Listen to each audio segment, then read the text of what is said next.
नमस्कार दोस्तों, स्वागत है आपका उमंग अकेडमी A to Z में। अभ्यास प्रश्न 5 है जो हिंदी शिक्षा शास्त्र का।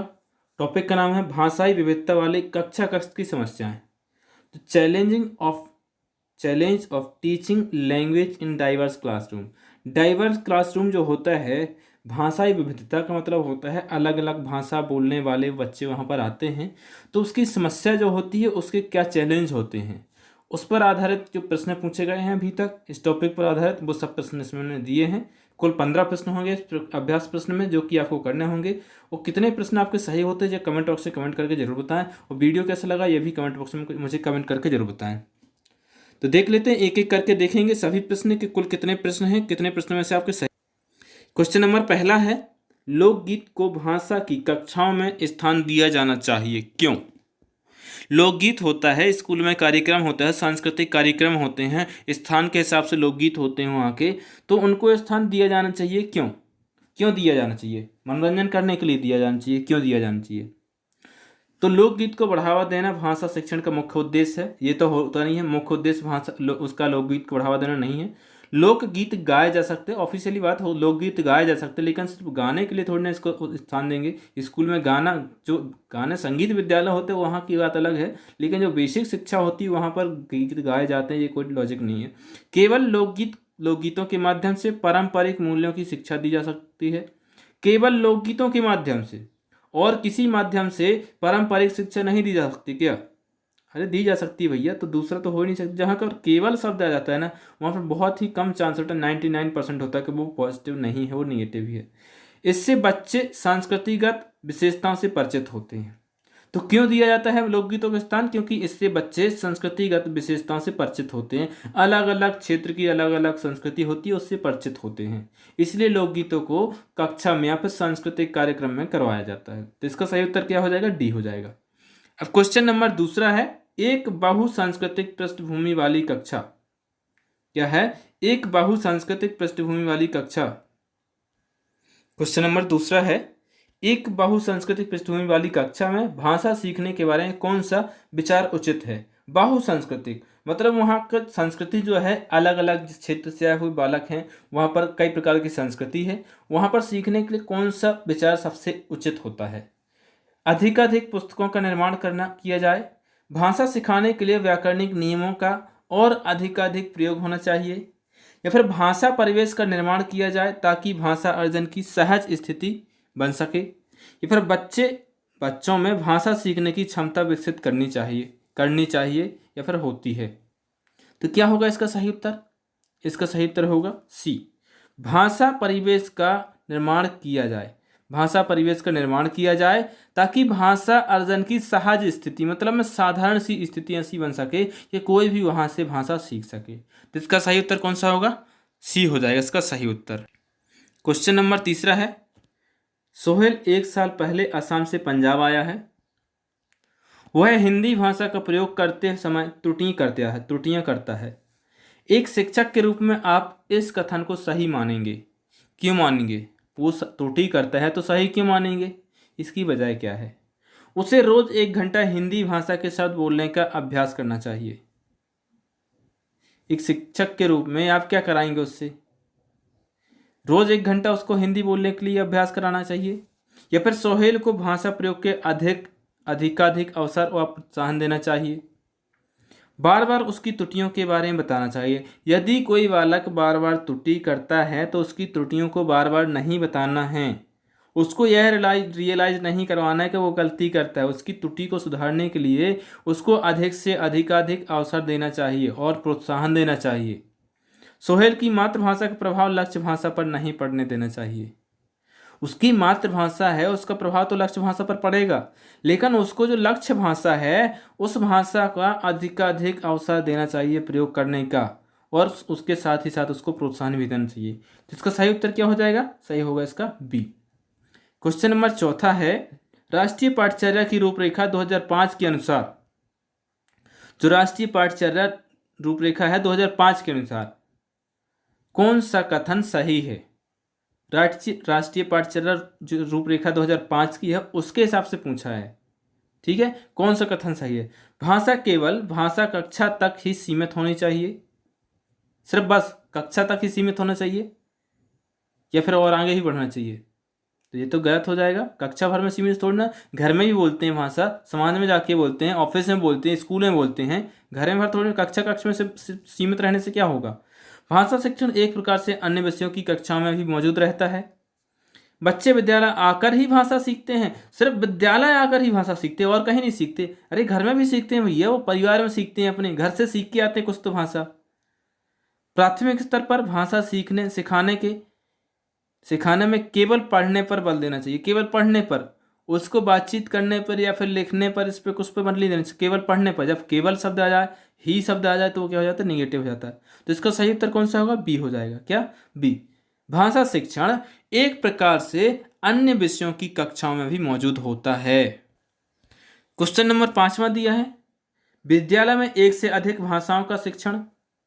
विद्यालय में एक से अधिक भाषाओं का शिक्षण जटिल समस्या उत्पन्न करता है, अनेक भाषाओं के शिक्षकों के रोजगार को बढ़ावा देता है, बहुभाषिकता और राष्ट्रीय सद्भाव का प्रसार करता है, व्यवहारिक नहीं है। तो भाई व्यवहारिक तो है, ऐसा कोई नहीं कह सकता कि व्यवहारिक नहीं। जटिल समस्या उत्पन्न नहीं करता है, ना ही वो शिक्षकों को रोजगार देने के लिए बनाई गई है। जो विविध भाषाओं का होता है ना, बहुत सारी भाषाएं एक साथ पढ़ाई जाती हैं, वो क्या करती है? बहुभाषिकता मतलब में कुछ बच्चे होते हैं जो घर में रहते हैं, कुछ विदेश जाते हैं, कुछ अलग स्टेट में जाकर के फॉरेन जाके पढ़ाई करते, फॉरेन बिजनेस करते।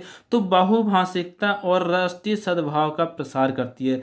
राष्ट्रीय सद्भाव मतलब अपने जो राष्ट्र की संस्कृति है उसका ही विकास करती है। तो इसका सही उत्तर सी हो जाएगा। कौन सा? सी हो जाएगा। क्वेश्चन नंबर 6वां है, भाषा सीखने का अर्थ उस भाषा की खालिस्तान सीखना भी है, क्योंकि भाषा किसी भी खालिस्तान का अभिन्न हिस्सा होता है। ऐतिहासिकता इतिहास, संस्कृति संस्कृति, बारीकी व्याकरण, नियमबद्धता व्याकरण। तो यहाँ पर बारीकी व्याकरण तो बहुत सारे लोगों को चला जाता होता है, लेकिन वो क्या हो जाता है? गलत हो जाता है। भाषा सीखने का अर्थ है उस भाषा की संस्कृति सीखना भी है, क्योंकि भाषा किसी भी संस्कृति का अभिन्न हिस्सा हो सकती है। भाषा जो है किसी भी संस्कृति का अभिन्न हिस्सा हो सकती है। हर एक संस्कृति में अलग अलग भाषा बोली जाती है। तो इसका उत्तर क्या हो जाएगा? बी हो जाएगा। अब देख लेते हैं आगे, क्वेश्चन नंबर 7वां देखते हैं। क्वेश्चन नंबर 7 दिया है, भाषा के संबंध में कौन सा कथन सही नहीं है? सही नहीं है, यहाँ पर सही नहीं है। जितने सही है वो अलग बात है, लेकिन जो सही नहीं है, जो गलत है, वो पहचानना है। भाषा की भाषिक विविधता एक जटिल चुनौती है। बहुभाषिकता बच्चे की अस्मिता का निर्माण करती है। भाषाएं आपस में संपर्क संवाद करती हैं। भाषागत विविधता एक समस्या है। भाई भाषागत विविधता एक समस्या है, लेकिन उसको सुलझाया जा सकता है। विविधता एक जटिल चुनौती तो है, स्वाभाविक सी बात है, लेकिन संपर्क के माध्यम से भाषा एक क्या करती है? संवाद भी करती है आपस में भाषाएं एक दूसरे की। लेकिन इसमें जो समस्या क्या है कि सही नहीं है। वो कौन सा? बहुभाषिकता बच्चे की अस्मिता, उसकी जो इज्जत होती है उसका निर्माण करती है क्या? अस्मिता का निर्माण करती है? बिल्कुल नहीं करती है। उस क्या करती है? अस्मिता को बचाती है, उसका निर्माण नहीं करती है। क्या करती है? अस्मिता का निर्माण नहीं करती है। तो इसका सही उत्तर कौन सा हो जाएगा? बी हो जाएगा। 7वें का बी हो जाएगा। ठीक है। क्वेश्चन नंबर 8वां देखते हैं, भाषा की कक्षा में यह जरूरी है कि क्या जरूरी है? भाषा की पाठ्य पुस्तक पर विशेष ध्यान दिया जाए। बच्चे मानक भाषा में ही बातचीत करें क्या? बिल्कुल मानक भाषा में ही बातचीत करें क्या? भाषिक पृष्ठभूमि के आधार पर किसी को पीछे ना छोड़ा जाए। भाषिक पृष्ठभूमि के आधार पर किसी को पीछे ना छोड़ा जाए। बच्चों की अधिक से अधिक परीक्षाएं ली जाए। सिर्फ परीक्षा लेने के लिए भाषा का प्रयोग नहीं कराया जाता है, इतना आप सब जानते हैं। आप टीचर बनने वाले हैं, बहुत समय हो गया आपको पढ़ते पढ़ते, कई लोग बहुत समय से पढ़ा भी रहे हैं। तो सिर्फ परीक्षाएं के लिए नहीं सिखाई जाती भाषा। तो ये चौथा तो ऑप्शन गलत हो जाएगा, दूसरा भी गलत हो गया है। पाठ्य पुस्तक पर विशेष ध्यान नहीं देना है। ठीक है। अब भाषिक पृष्ठभूमि के आधार पर किसी को पीछे ना छोड़ा जाए। विशेष ध्यान दो कि भाषिक पृष्ठभूमि के आधार पर मतलब जो बालक होते हैं, कुछ आसाम से आते हैं, कुछ केरल से आते हैं। यदि केंद्रीय विद्यालय की बात करूं, एनबीएस की बात करूं, नवोदय शिक्षा संस्थान की, तो वहाँ पर अलग अलग क्षेत्र से आते हैं जिसको जहाँ पर एडमिशन मिलता है। टीचर्स भी अलग अलग स्टेट से आते हैं, अलग अलग स्टेट्स में जाते हैं पढ़ाने के लिए।